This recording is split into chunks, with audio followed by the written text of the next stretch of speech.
Hey everybody, welcome to Ringsiders. Jamie here as always, joined by Callum. How are you doing, Callum? I'm good, thank you, Jamie. Or is it Gammon Experience Lightyear today? It's whatever stupid name I put on Twitter earlier that I changed my name to. So we'll get into that at some point. And we have a very special guest today. He is a whole lot of dude. He is Crash Jaxon. How are you, sir? Hey guys, I'm doing well. How are you guys? We're good. We're good. Yeah. It's much nicer weather in the UK than it has been recently. It's probably not like nice weather by the US standards, but I think we're getting up to about 19 degrees Celsius. So it's pretty good weather here. Can't complain. I don't that conversion. I learned it like forever ago in science class whenever I was still in school, but geez, that's been... Dude, the rest of the world uses Celsius. It just blows my mind. I don't make the rules, man. That's just, I think it's dumb that we don't do the same thing that everyone else does, but... Well, it wouldn't be America if you didn't. You like to be different, and I like that about America. Yeah, that is true. But sometimes being different just to be different. Like, they're not being different for a reason. Like, they're just doing it just to do it. Because they can, yeah. Yeah. But I've always found that pretty charming about America. Like, whenever I go over, it's such a culture shock. And I think we were saying before the interview, we really enjoyed Indiana. And I think it's because Indiana, in a way, was actually a lot like back home, if you know what I mean. Like, it's the closest place I've found to back home in America. Like, New York is absolutely crazy. Oh, Florida is crazy, but Indiana was pretty chill, and I really like that about Indiana. You should go to like Indianapolis during any of the like NBA or NFL season. It's a lot different. It's a lot different because they have the Pacers play there, and so do the Colts. So that is like where the sports happen, and I went there in 2010 and watched the Cavaliers play the Pacers in the playoffs, and holy shit, really, that was wild. I love to do it. I know nothing about American football, but I've always thought it'd be amazing just to go to one of the games for like the atmosphere. Oh, dude, it's insane. I mean, I played football for like 12 years, and I coached it for 3. So, like, football was like a huge part of my life for majority of my life. Yeah. So, I'll watch football all the time. I play Madden all the time. So if you ever want to come over here and like maybe come to Ohio, we'll go like to watch a Bengals game or go watch the Browns or something. We're sold. We'll be there. Yeah. Like, whenever we can fly, we will see you there. We'll take you up on that offer. Yes. Like, it's a very sore subject. Callum's still upset about the XFL because Callum was so happy when the XFL returned, wasn't you? And now it's going about. It sucks. I was like, it was like doing well. Yeah. Like they were only like selling like the lower arena, the lower stadium seating, but they were selling out. Which is apparently even the diehard football fans were saying it was a good alternative to your regular football. I don't know anything about either. I just like it ironically, I guess. But so many people were saying this is a really good league, like it has potential. And it's such a shame that the time that it finally works and people are behind it, it gets shut down. Like, that's so sad. Like, I actually felt quite bad for Vince. I was upset for it because I was so happy to have football year round. Yeah, I was excited, and then I see that it's like done. I'm like, was the idea of the XFL that it runs in the off season to the NFL? Yeah. Yeah. Oh, that's a really cool. Like somewhat like there's no real overlap. Yeah, so and it's a short season. Might be like a month or 2 on each side where there's not any football, but probably I think whenever the XFL would have ended, college football would have started over here. So, and then college football runs into the NFL, and then the NFL runs. College football's done by like January 10th.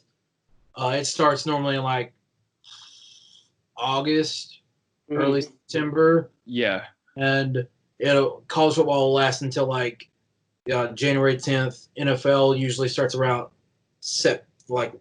mid-September, and that will go till February. Right. Okay. So there would have been football year round for you if the XFL stuck around. Well, you never know. In another 10, 15 years, you might give it another go. So, lucky, right?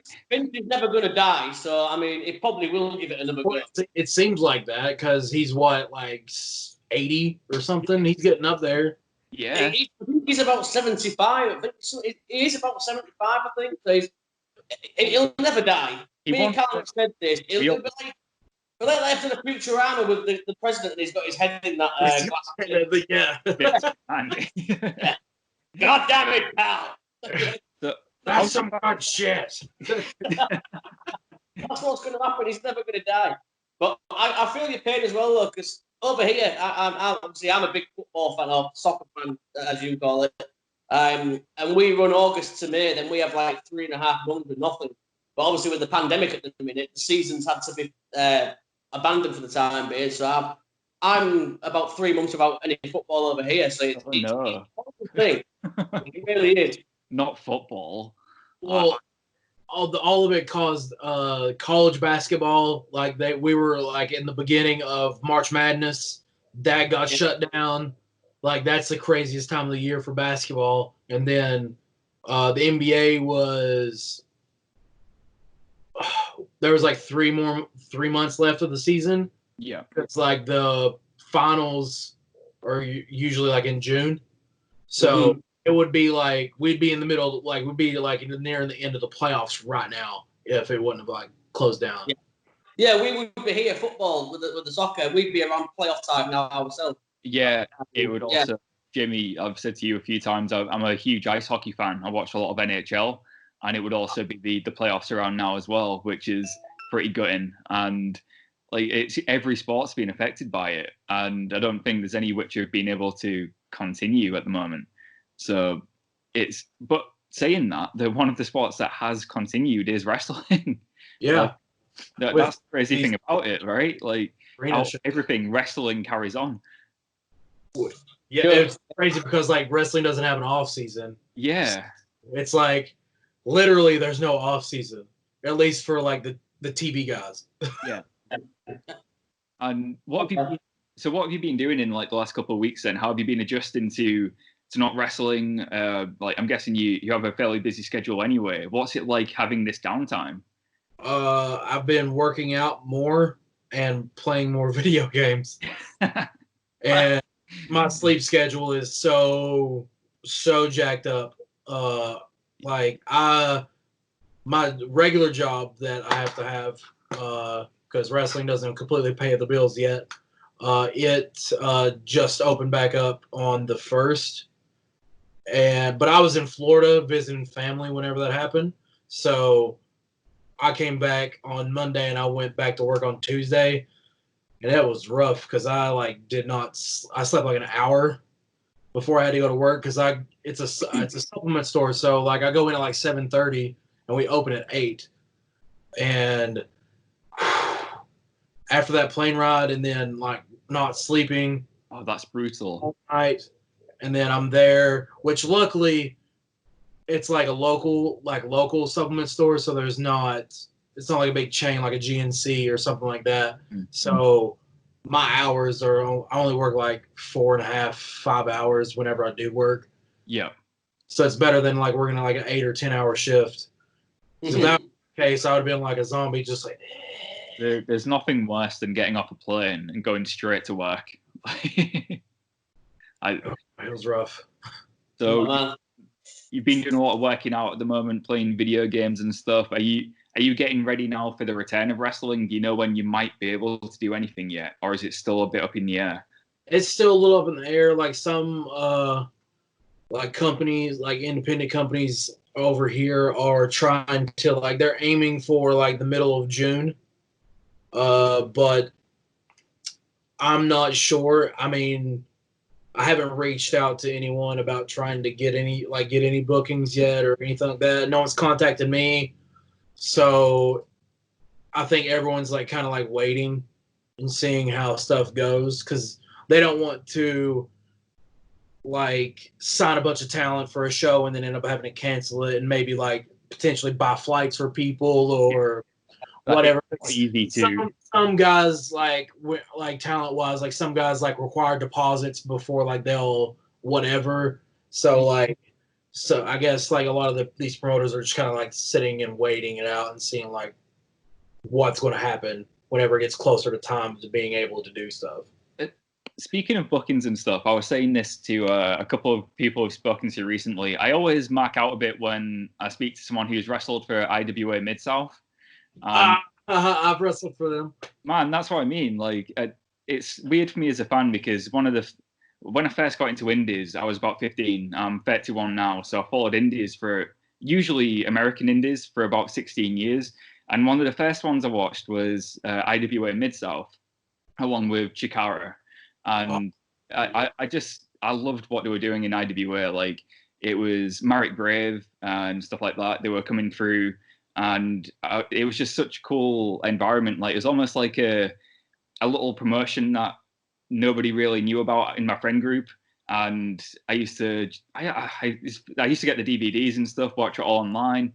And like you said, you've wrestled for IWA, and I always think that's really cool. Like, when we speak to somebody who's wrestled for him, because it's still one of my favorite promotions now. Like, I don't get to keep up with what they're doing as much or what they have been doing in the last couple of years.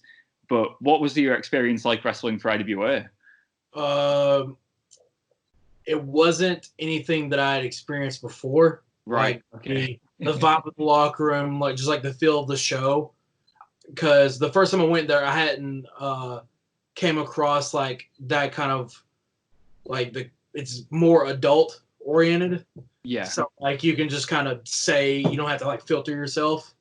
Because like most wrestling promotions, very family friendly, PG-13 at the worst, but like nothing like that, like throwing like saying like fuck and all this other stuff, like every other word. And the first time I went up there, I was like, oh, I don't have to censor myself because I talk like that anyway. Yeah. So like not being able to like not having to like hold back on it, just like allowed me to like kind of I felt in my element. Yeah, you could be yourself.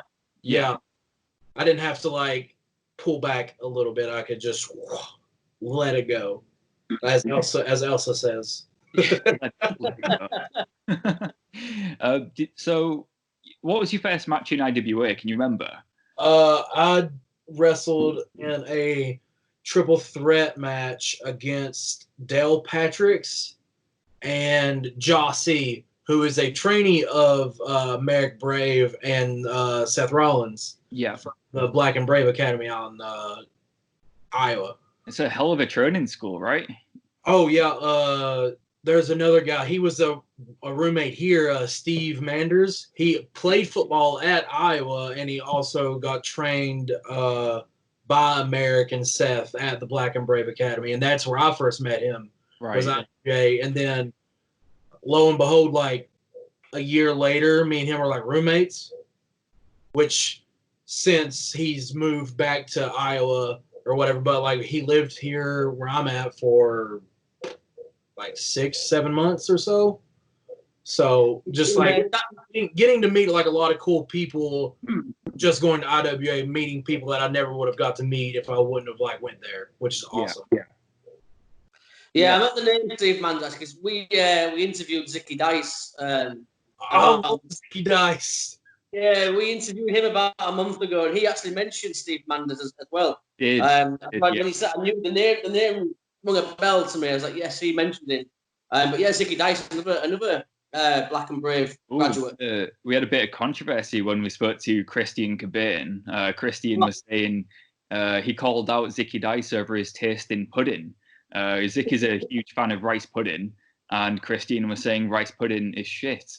And he was trying to get a little bit of a feud going between them. So we might see Christian Cabane and Zicky Dice in the future. If you want to get involved, I mean, we can make it a triple threat. What's your thought on rice pudding? I love butterscotch pudding and the Shit, what is it? It's like the vanilla and chocolate, like the combo one, where it's like chocolate and like cream, and then it's chocolate again. Well, I know Christian mentioned tapioca. I don't fucks with that. No, that's gross.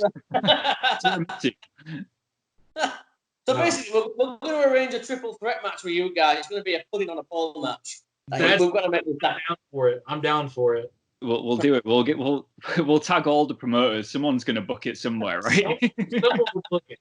Yeah. I don't know who, but they better buy me a flight. We'll get it. If Dave Lagana or Billy's listening, get this on NWA Powerrr. We want Crash Jackson, Christian Cabane, Zicky Dice, NWA Television Championship, pudding on a pole. Let's do it. Wow, I'm all for it. But yeah, those are the kind of like hard-hitting questions we ask on Ringsiders. What's your favorite pudding? So somebody might want to know. It's different though, because it's not like the same old like normal questions like you get in like whenever you get podcast, like do interviews on podcasts and stuff with like other like people. I'm not saying it's bad, because I had the same exact conversation with the podcast I did like a couple of hours ago. Yeah, another reason we used to do that a lot, and we found that we just prefer it to be an open conversation. You get those kind of questions like, yeah, I do want to know the certain things, like, but I'm sure you've been asked them before on other podcasts, like you said. So it's always good to like try and find out, like with Zicky, it was just like, what's your favorite pudding? And because we'd asked, have you ever had a Yorkshire pudding? This is something we always ask everybody. Or have you ever heard of a Yorkshire pudding? No, I don't even know. I have no idea what that is. We asked Zicky because we're from a place called Yorkshire in the UK, and we're famous for our Yorkshire pudding. So we asked Zicky, which is how we got onto rice pudding, and it ended up with Zicky Dice going one-on-one with my dad for a rice pudding on a pole match. And basically, I pimped my dad out for a match. A rice pudding on a pole match with my dad and Zicky Dice. Zicky said he'll fight anybody, including your dad. Yeah, that's. He did. Yeah, and my dad got a Hulk Hogan mustache, so Zicky basically threatened to rip it off and beat him up with his own mustache. Speaking of NWA Powerrr, though, like, is that something you'd be interested in doing? Oh, definitely. I'm interested in like wrestling for any nationally like televised product. That's what I'm trying to do. I'm trying to like be on TV. Yeah, I don't want to be on the indies forever. Like, I love it. It's fun, but like I'm all about that for sure money. Yeah. Okay. Contract. I think we've spoken about this before. I can't remember who with, but it starts with the love of wrestling, but the love of wrestling doesn't pay the bills. You need to eventually, yeah. So it would be cool if you can do something you love and get paid for it. That's cool. And like you said, you're after a TV appearance, and I think you've got the look for TV. You look like a dude who could kick someone's ass. You look like you could be on NWA Powerrr. So if you was to get to NWA Powerrr, who would your dream opponent be? Like, who would you want to mix it up with there? Apart from Zicky Dice. Well, he was going to be the first one I said, because I've known him for a little bit now, and I got to share the ring with him once for Pro Wrestling Revolver, but we only like interacted for like 1 second, but it was still super fun. But probably Marty Scurll. Is he with them now? Yeah, he's just kind of floating around. He's floating around. Yeah, he's making appearances here and there. Yeah. Definitely Marty for sure. I met him once. I did ring crew for Ring of Honor in Columbus like 3 years ago. I met him there whenever he was with Ring of Honor still. He's a super dude, right? So he's so nice. I really want to wrestle him. Another one, I would really love to wrestle Nick Aldis, 100%. Yeah. Just because like his style, it's very different from mine. So whenever you like mesh styles together, you can get something that's really awesome. That would be really cool. Yeah, he's such a an up himself Brit who carries the he looks like a champion. The suits and everything like that, the way he composes himself, and then to get someone who's like kind of the opposite to him, it would be a really cool dynamic to have in a match. I think because I don't think he's had that yet. Like everyone he's gone up against, like even Tim Storm, he's your classic old school wrestler who is not like he's a great wrestler, but he's not that like badass kind of old school, like what you imagine like the NWA champion would be. Yeah, exactly. Yeah. Like Aldis has that like kind of old school feel look to him, but like in a good way. Yeah, exactly. Yeah, he's still quite clean cut, isn't he? Like he's still he comes out, shakes hands, kisses babies. Like exemplifies like that all the good things of the old school like NWA wrestling. Absolutely, yeah. I think he's been a great asset to NWA in general. Oh, 100%. I think he's helped with Nick Aldis a lot too. He really helped establish Nick Aldis as the NWA World Champion. Yeah. Yeah, it'd be cool. I mean, I think NWA Powerrr has been one of my favorite things recently because we were saying before, it's really the true alternative in wrestling because you've got AEW, which is doing a fantastic job, taking nothing away from them, but they're still very much the same formula as like a WWE, where NWA Powerrr is something completely different. The way it's presented, produced, the matches, the talent, it's very different to everything else that's out there at the moment. Oh, yeah, definitely. And it's always like with anything, it's always good to have options. Yeah. Because like you don't want to only have to like watch only WWE or AEW or Ring of Honor, which all of those are great and they put out good stuff no matter what people complain about on the internet. They're still going to watch it. It's still good. People are just being hypercritical. It's all the people that are complaining about it, they can't do it. So, dude, they're spoiled for choice at this point. They don't realize how lucky they are as fans to have this many options. When I say this a lot, obviously before the pandemic, I think there hasn't been a better time to be a wrestling fan than there is at the moment. With everything you've got, you've got WWE, AEW, Ring of Honor, NXT, NWA, Japan. And I say to Carl as well, Impact. I think Impact are doing a great job. They're doing at the moment. Definitely, yeah. And plus, like all these indie promotions are like getting like these deals with like these streaming services and stuff like that. And some indies like have their own like networks and stuff. So there's so many eyes that is on like all these different styles and levels of wrestling. It's insane. It's almost like being an indie promotion has evolved a bit. I find like that. What indie used to be 10 years ago, 15 years ago, isn't what indie is now. Like, you can be an independent wrestler, but like you said, even independent promotions, that if you're online, you have potentially millions of people who can see your product. And they're so spoiled for choice now, fans, ourselves included. I mean, I take it for granted. We've got Impact, Ring of Honor, and AEW, WWE, NXT. It's all fantastic. But I'll still find myself complaining sometimes. And I'm like, why am I complaining? Like, there's nothing to complain about right now. The only thing I ever complain about, I will question something, but then I'm like, Yeah, it's not really a big deal, is it? Like, it's not that big. It's not affecting me. No. So I'm still gonna watch it. I'm just not. If I bitch about it, I'm not gonna get on Twitter and complain about it. I'm going to keep it to myself because no one cares. No one cares about my opinion on that because someone's going to get on there and yell at me on Twitter and then tell me I'm stupid.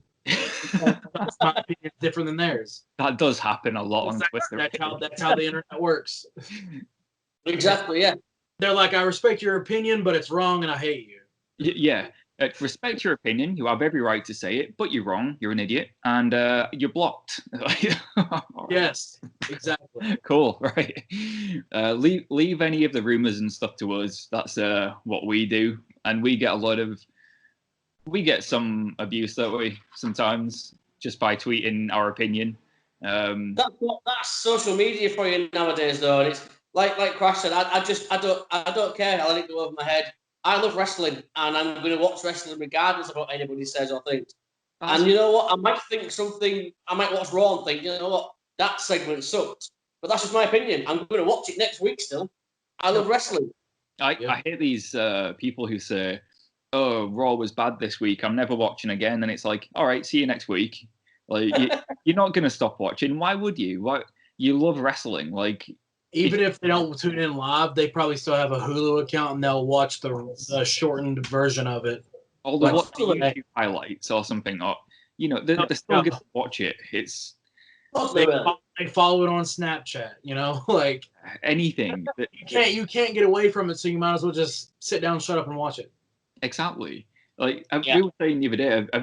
Can you imagine, like, not having wrestling in your life? Like how different your life would be. I don't know if would it be the same for you. Like personally, I feel like there's a huge void in my life if I didn't have professional wrestling.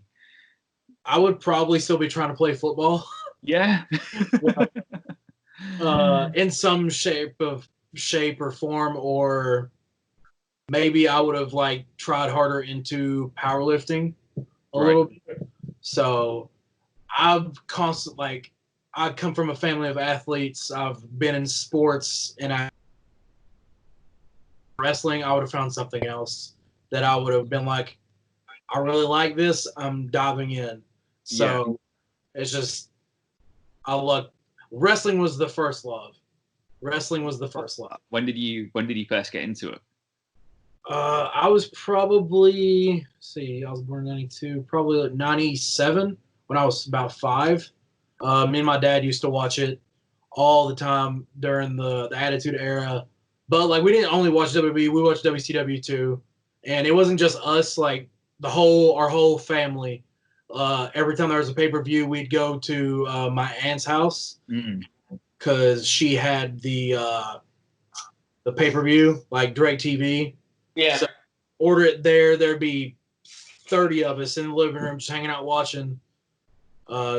Every time there's a pay-per-view, and me and my dad was watching every Monday night Raw and Nitro. So can you remember the first thing you saw, like when with WWE or WCW? Was there a moment that got you like hooked?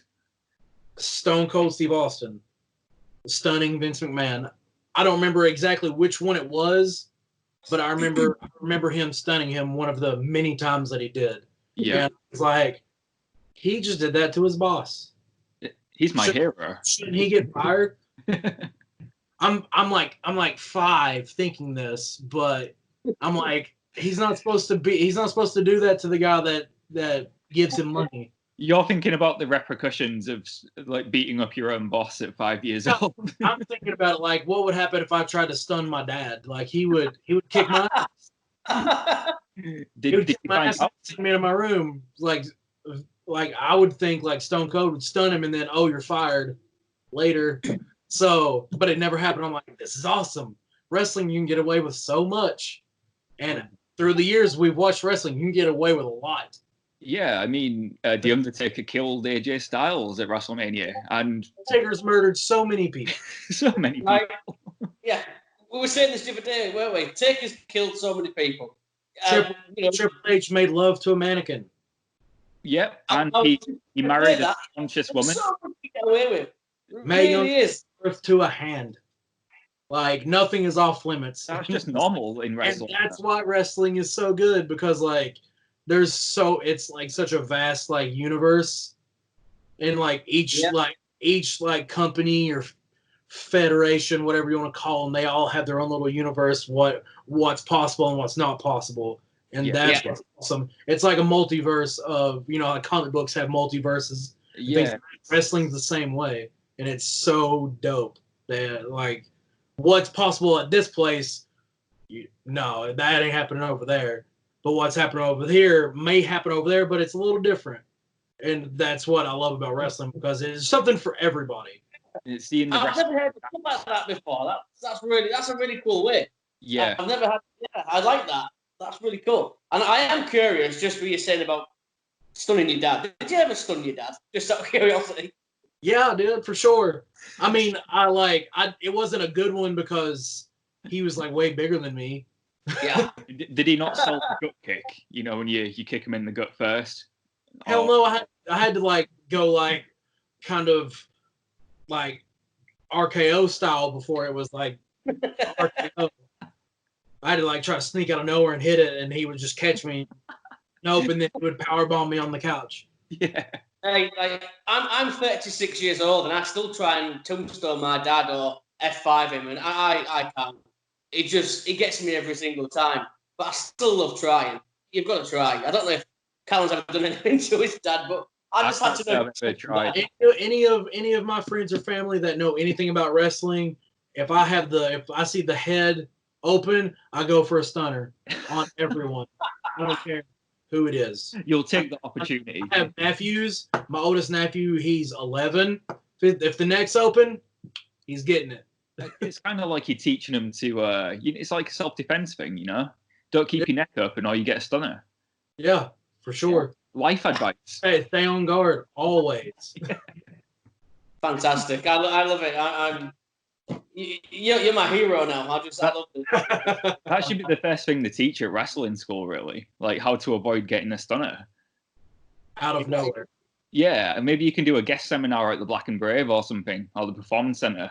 Teach people how to avoid stunners and RKOs. That would be dope.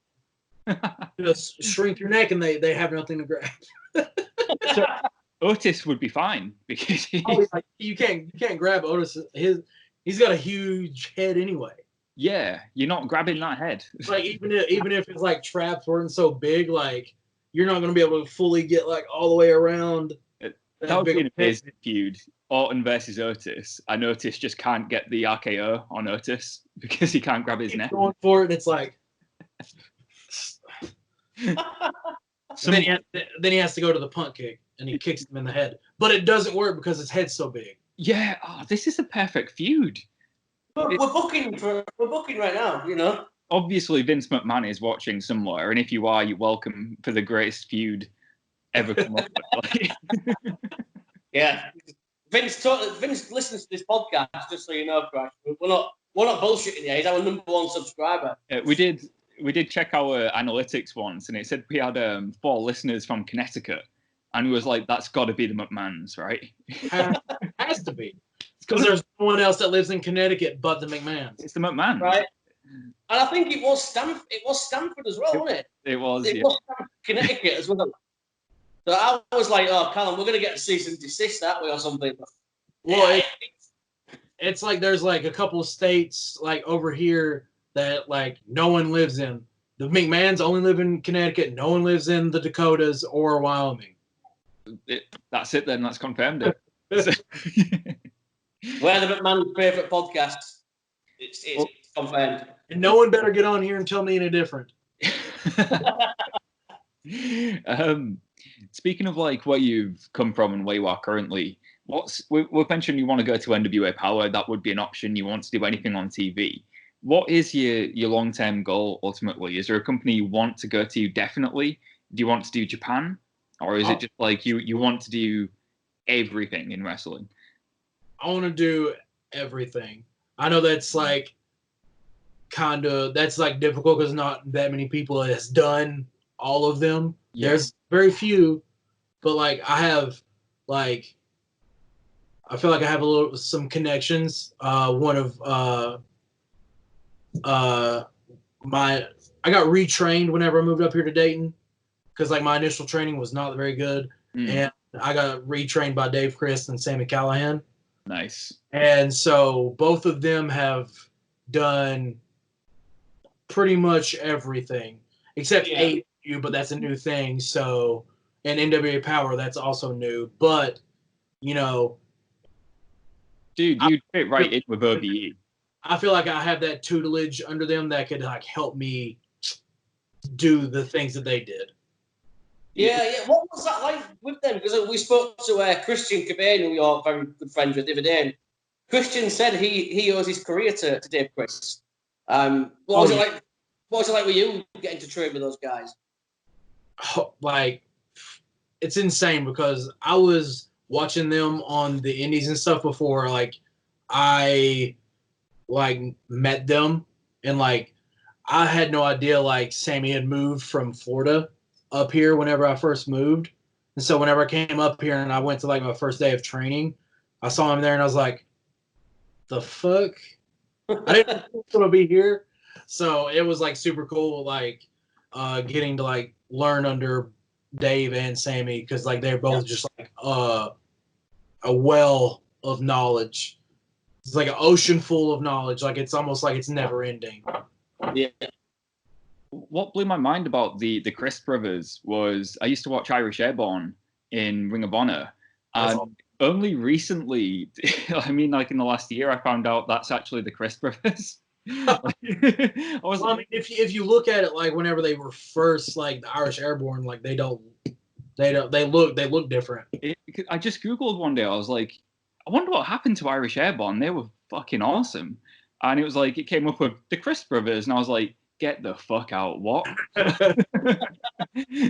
But yeah, I've never heard anything bad about them, like, and especially as trainers, and like with yourself and Christine both saying they're just a wealth of knowledge that you can just learn from, and I feel like you'd be a good fit in Impact with what they're currently doing, like their feuds at the moment, that whole thing they've got going on. It seems like you'd fit right in with that, and that's just it from a fan point of view, like.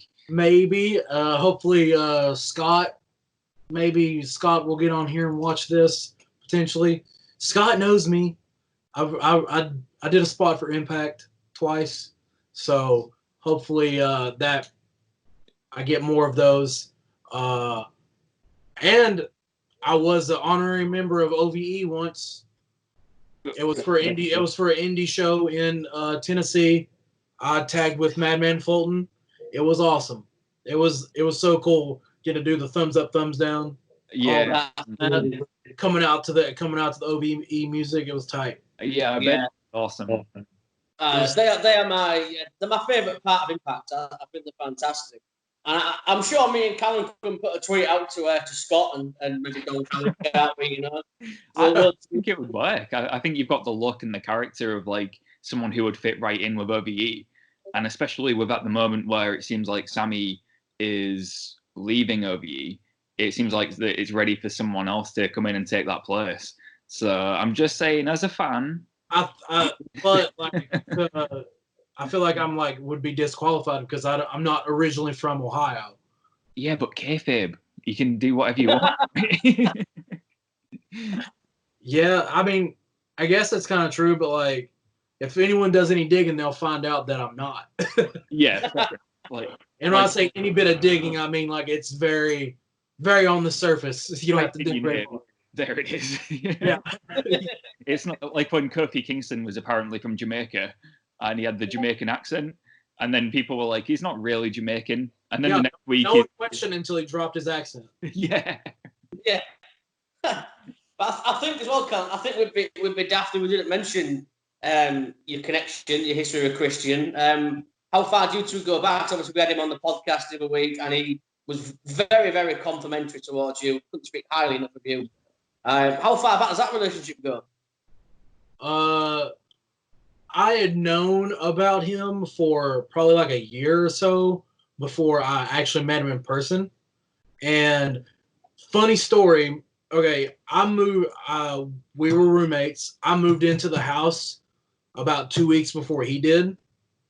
And whenever I first moved in, Dave told all of us that lived here, he was like, we got someone else moving in, said the name. I was like, I like kind of vaguely know who that is. Like I had never met him, but like we were like friends on Facebook.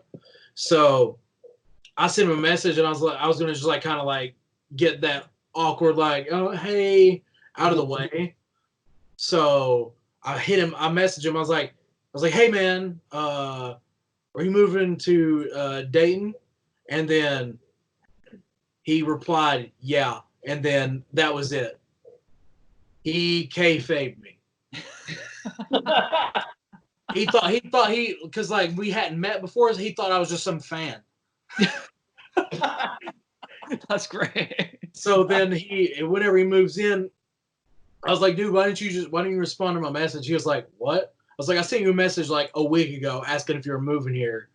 Just trying to like introduce myself and get that out of the way. And he was like, oh man, I just thought you was some like Mark, like jumping in my DMs or something. I was like, so he worked you, like you got worked. Yeah. I got worked. Brilliant. Oh, that's brilliant. And then like after that, it was, as they say, the rest is history. Just like we were inseparable basically the entire time he was here. Once he found out you weren't just a fan and you were actually So what can you remember, like your first memory in wrestling with Christian? Probably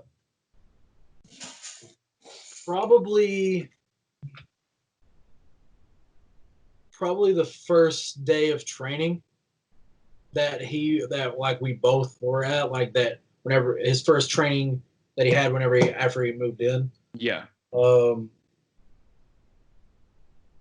I remember we both kind of had to like relearn some of our hokey like tendencies that we'd picked up from being from Kentucky and West Virginia, and it was hilarious because whenever he would get someone in a wrist lock, he had a bad tendency to pop his leg up whenever he wrenches it, right. And it just looks so funny, and it took us like an hour to get him to break that, and like sometimes he still does it, which I'll still sometimes do, like a bad habit that I picked up from like earlier in my career. Yeah. But it's still like funny because like we worked so long at it, and because he gets frustrated with it. Right.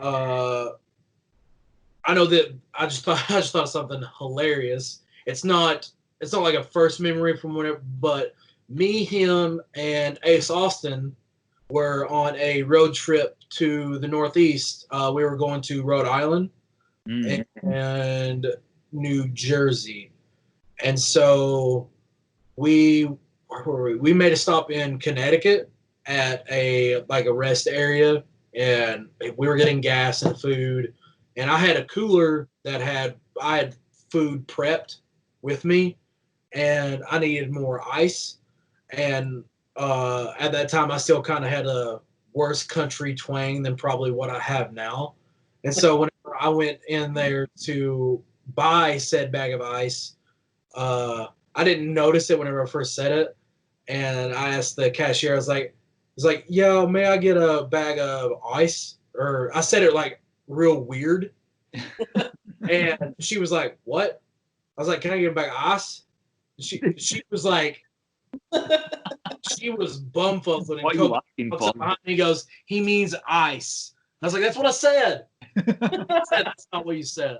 And then she was like, "Oh, okay." And then, and it sounded like a bag of ass, basically. Yeah, yeah. That's the country twang that comes out sometimes. Ass. Yeah. I guess some ass. Ridiculous.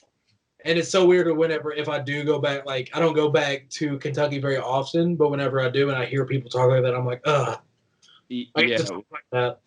We've been told that, well, it's been voted that the Hull accent where we're from is the worst accent in the UK, and we've been voted the worst accent in the UK for like the last 20 years running.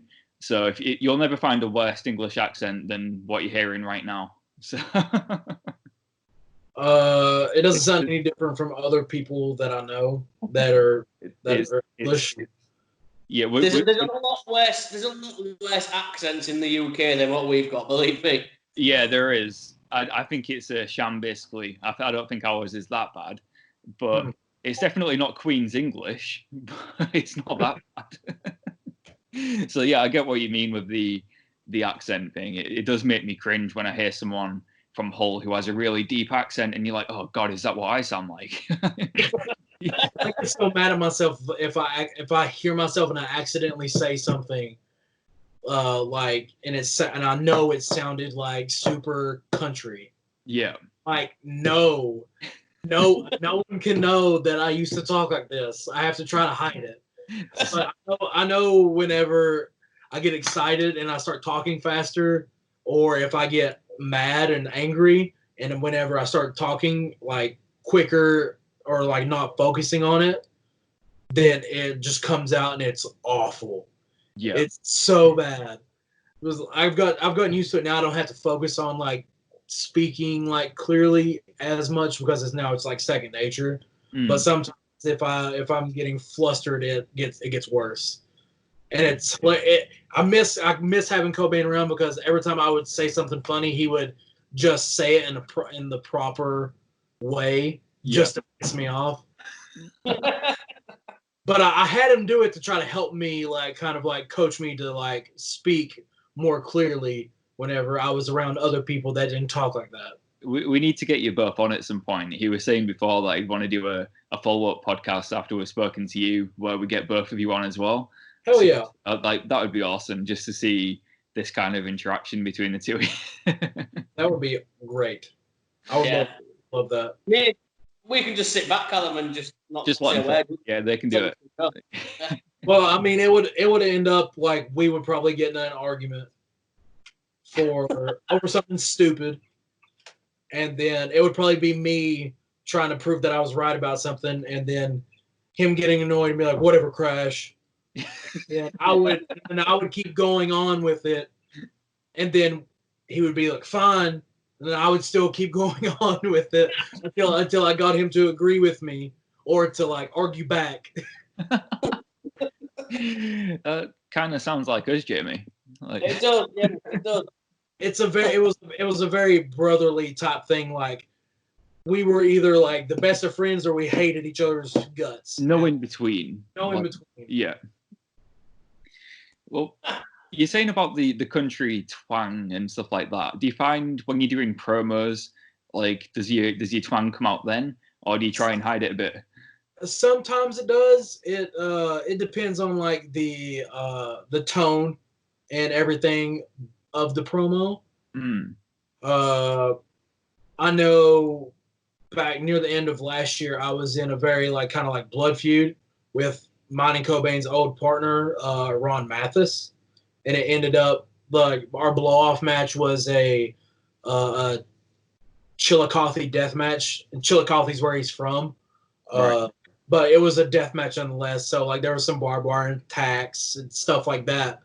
But like some of the promos that I did leading up to it, I was trying to convey more anger and hatred. But also like try to speak slowly and calmly at the same time.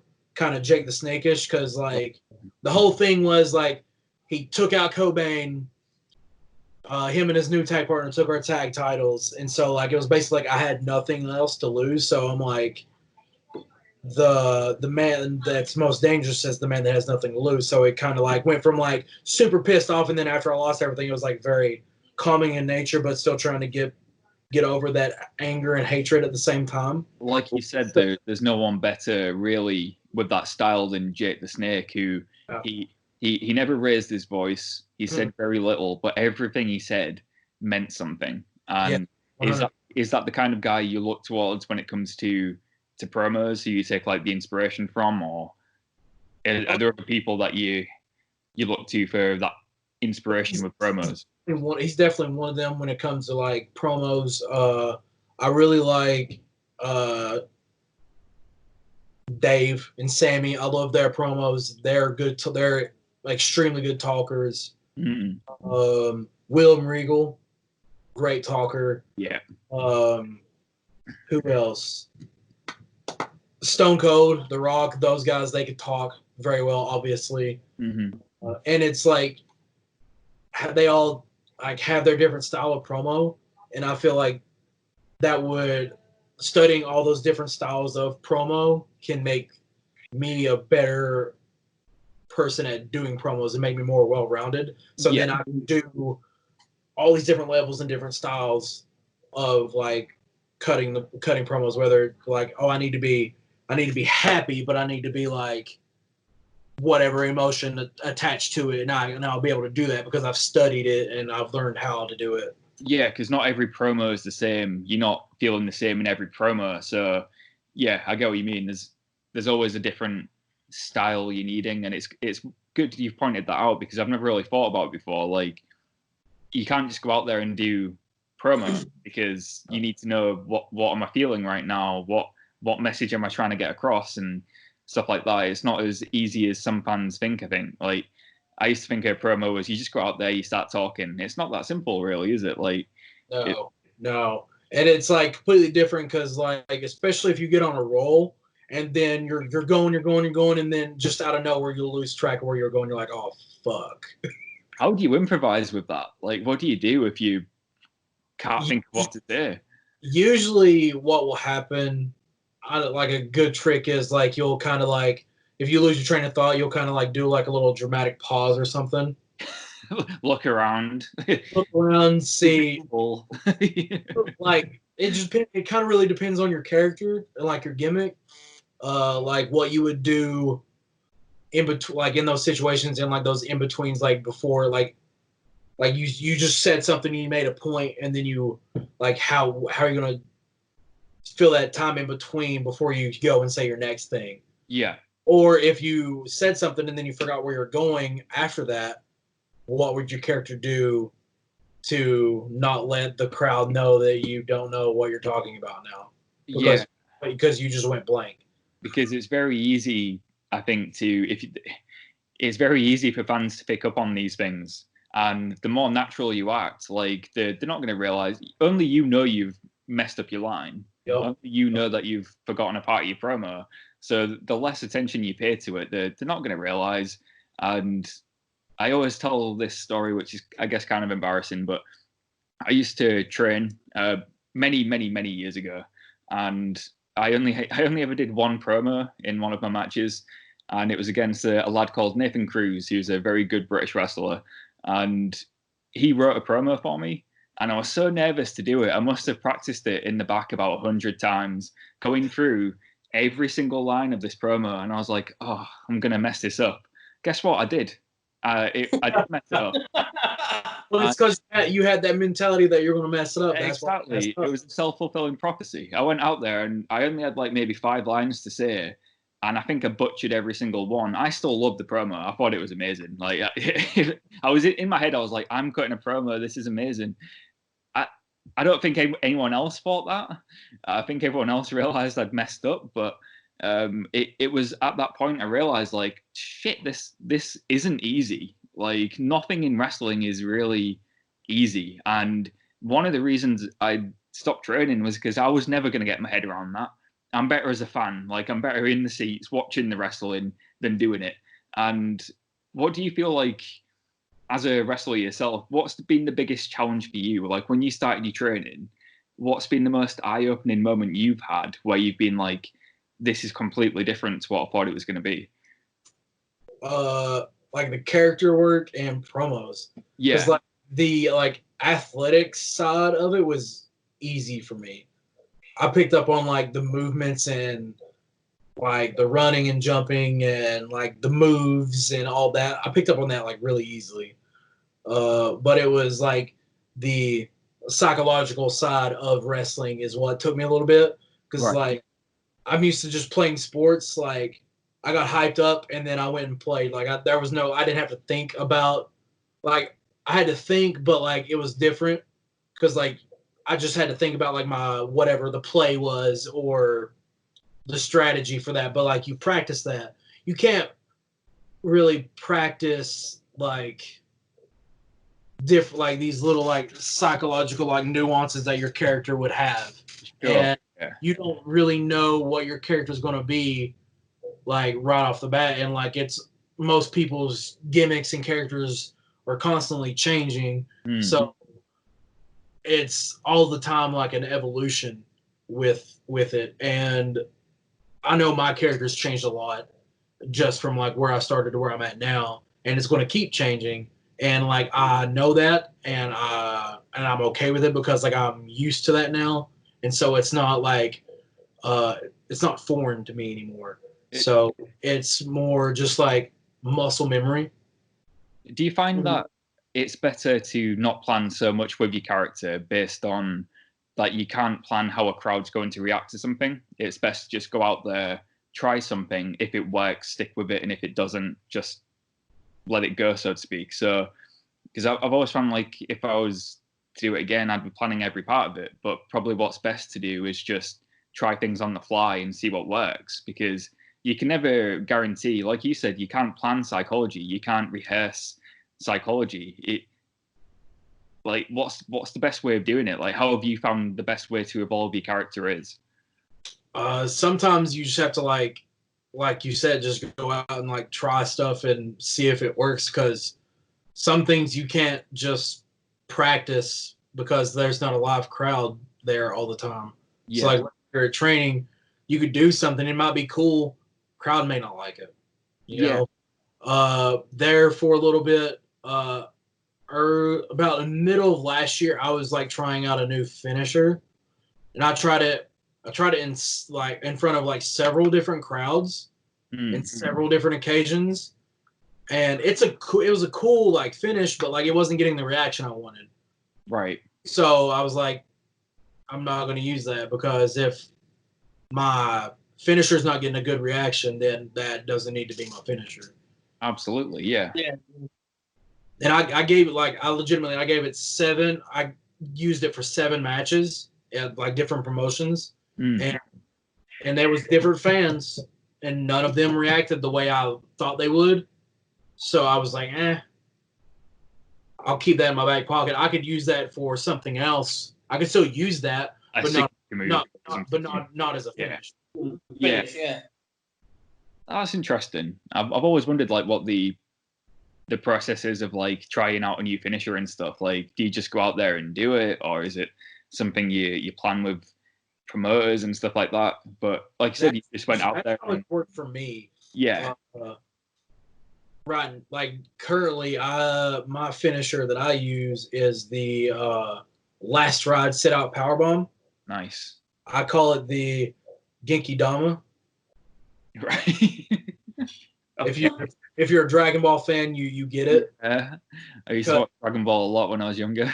I got DVDs, some pops. Oh, right. I didn't even see what. Yeah. You can't see them right there, but I got like actual Dragon Balls in this like case right here. Amazing. Yeah, I used to watch it a lot when I was younger with the battles that went on for like 2 years at a time, the longest feuds in history. Like.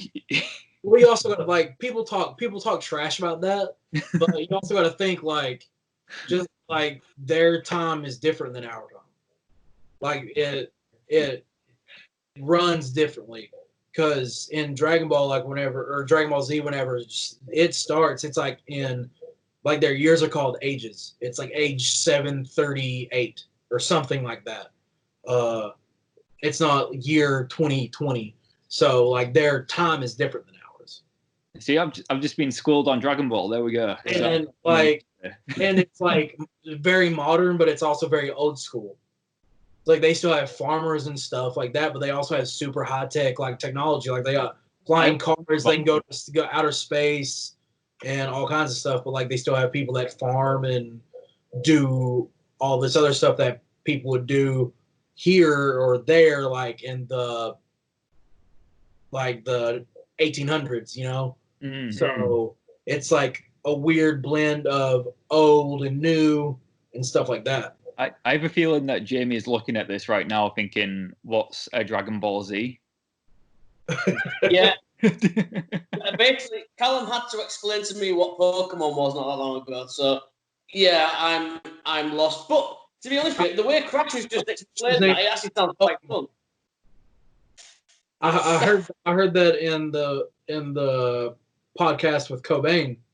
It's like you thought Pikachu's name was Pokemon. Yeah. I did. Yeah, and that's a true story. That's not even me bullshitting.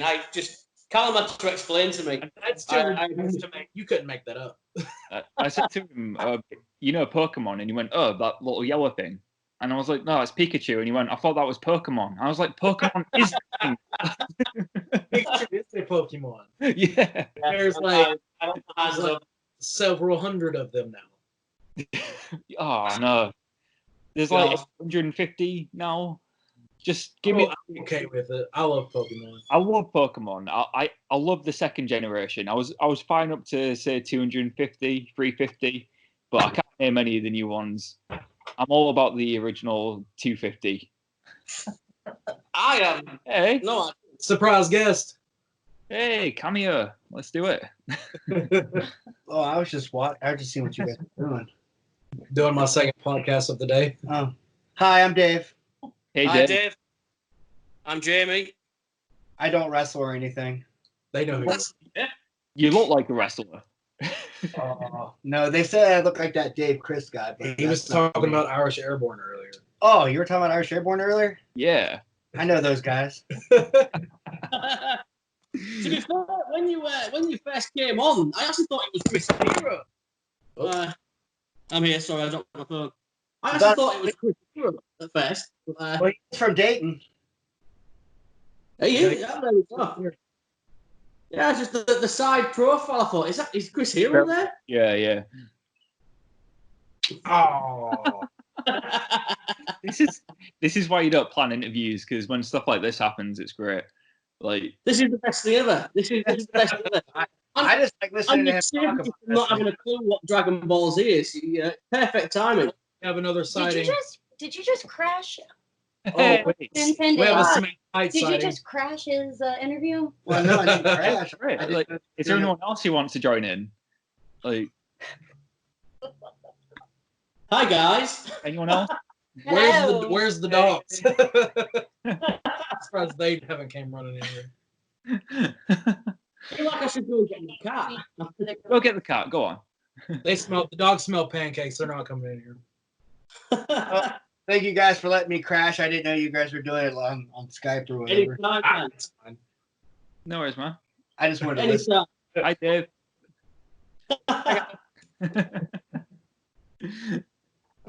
That's why I love fun and shit.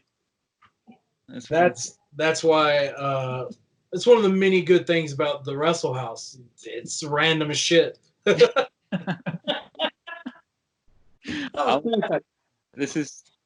I've enjoyed this a lot, actually. It's this is why I don't plan anything, because, you know, if we planned every bit of it, that would have thrown me right off. But instead, it just adds to it. And I'm probably just going to make that into a little video where everyone comes and crashes your interview. I'm perfectly okay with that. I loved it.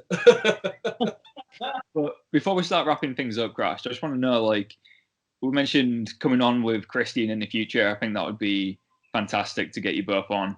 And I'd love to just chat with you both at the same time. I'd also like to get you back on when wrestling starts back up again and find out what you're up to, find out where you're going to be. Because I asked Christian last time, where can we see you soon? And he was like, no way, you idiot. Wrestling's cancelled at the moment. I was like, good point. So, well, what I would like to see, though, and Christian said the same thing, is would you ever consider coming over to the UK to wrestle? We'd love to see you over here. Hell yeah. Like, Yeah. that's like, you know, that's one of like the top goals. Like, I have a post-it note right here sitting in front of me on the computer. It says, earn a contract, travel internationally. Those are my top two like goals at the moment. wow. So, like we were saying, We'd love to see you over here. like we were saying to Christine the other day, if you were to come over to the UK, give us a heads up as well, because we'll do everything we can to hook you up with some promoters as well. There's plenty. sure. We would love to, and if you do come over, let us know, and we'll definitely come and support you too. So it would be amazing. There's a lot of good promotions in the UK. We never used to have many, but over the last couple of years, that you can't go to any town without finding a wrestling promotion now. I So love that. it's so, yeah, it feels like every city has its own promotion, and it's great. and You some, know, one weekend you're in London, then another weekend you go into Manchester or somewhere else. It's just like it's fantastic. The British scene's thriving at the moment. So Yeah. like I said, let us know. One of my favorite things to watch is NXT UK. really, I love watching the UK. we were there in November. They came to Hull, where we live. They did a month of recording there. It was so good. Like it's a surprisingly good product. It's actually quite cool that WWE's put so much faith into having a promotion here. Because you never thought that would happen a few years ago. No, if you'd have asked me that like 10 years ago, I'd be like, Not a chance. nah. No. Ah. I know they opened up a performance center here too, which is just mind blowing. As a British fan, like the That's fact all. that WWE would put in so much faith into the UK, but it's testament to how good the British talent is at the moment. And it would be awesome to see you come over and mix it up with some of them. I Because would love every second of that. is there anyone in the UK you would want to mix it up with? Tyler Bate, Jordan Devlin, Oh, phenomenal. Trent Seven, Yeah, Dave Mastiff. Oh yes. good match. That match I would pay top money for. Yeah. I'm a big Dave Mastiff fan as well. I love Yeah. Mastiff. Who else? Travis Banks. He's Yeah. great. Yeah. Anybody that's in Imperium, the Grizzled Young Vets, Yeah. any of those guys. What's that other tag team? I'm drawing a blank. No, Pete Dunne, obviously. Yeah. Definitely. I wouldn't mind a Gallus, Joe Coffey and Wolfgang and Matt. Yeah. Gallus, that's who I was thinking of. I could not think of their tag name. There's some pretty hard hitting dudes, aren't they? Like, Oh yeah. Yeah. That's my shit though. Yeah, man. I can see that. But yeah, man, if you're ever in the UK, like I said, let us know. We will be there. I'm the only one that drives, so I'll just throw them in the car and I'll drive us down. Hell yeah. Cheers, Jamie. I'm all for it. But if you like your hard hitting wrestling, there is a promotion not too far from us called WrestleGate Pro, and they focus on strong style wrestling, and it's a bit like Japanese influenced, a bit like American indies. It's the most American indie of the British promotions, if that makes any sense. Yeah, I got you. And I think that would be somewhere you'd fit in like a hand to a glove, really. If you like your hard hitting wrestling, you know, majority of my offense is like striking and like strike combos anyway. So that's the promotion to look for. WrestleGate Pro. Yeah. It's in Their world champion is Rampage Brown. If you've heard of Rampage or not. that would be a good match. Sounds familiar. Oh. Yeah, Rampage is a big. He's like yourself. He's a big dude. You two would tear the house down. Yeah, recommend a look on YouTube if you can. Those are two guys. Well, Rampage and Nathan Cruz, two guys you'd mix it up well with, and I could definitely see you in WrestleGate. So if you do come over, let us know. We'll be there. We'll bring the fan. We'll bring all our friends. We'll cheer you on. I'll be you, whichever one you want us to do. But other than that, it would be great to have you on again at some point. Chat some more wrestling, talk some shit. I'm all for it. I'm down to do it whenever, man, for sure. Is there anything you do want to plug? Have you got a pro wrestling tee store that we can put in the description? Yes. ProWrestlingTees.com/TheCrashJaxon. All of my social medias, my YouTube, Facebook, Twitter, Instagram, Patreon. It's all The Crash Jackson. All of that. It's the same. Makes it easy. I got some dope new designs that's coming out from my Pro Wrestling Tee store, but I'm still under that like limit, so I got to sell a few more T-shirts. Yep. hint to like the people that's going to be watching this later. And where can we find it? In the description below? Is the description down? Yeah. And your YouTube channel is right here, I believe. Yeah. So. Right yeah, right there. Yeah. Well, I feel obliged because I did say to Christian I'm going to go and buy some of his merch from Pro Wrestling Tees. It's only fair that I buy some of yours as well, Crash. So that's That greatly appreciated. But yeah, I will. You appreciate you coming on today, Crash. It's been great talking to you, and we'll get you on again down the line. So thank you for joining us. I've been Callum, Jamie, and Crash Jackson, baby. Goodbye. Thank you.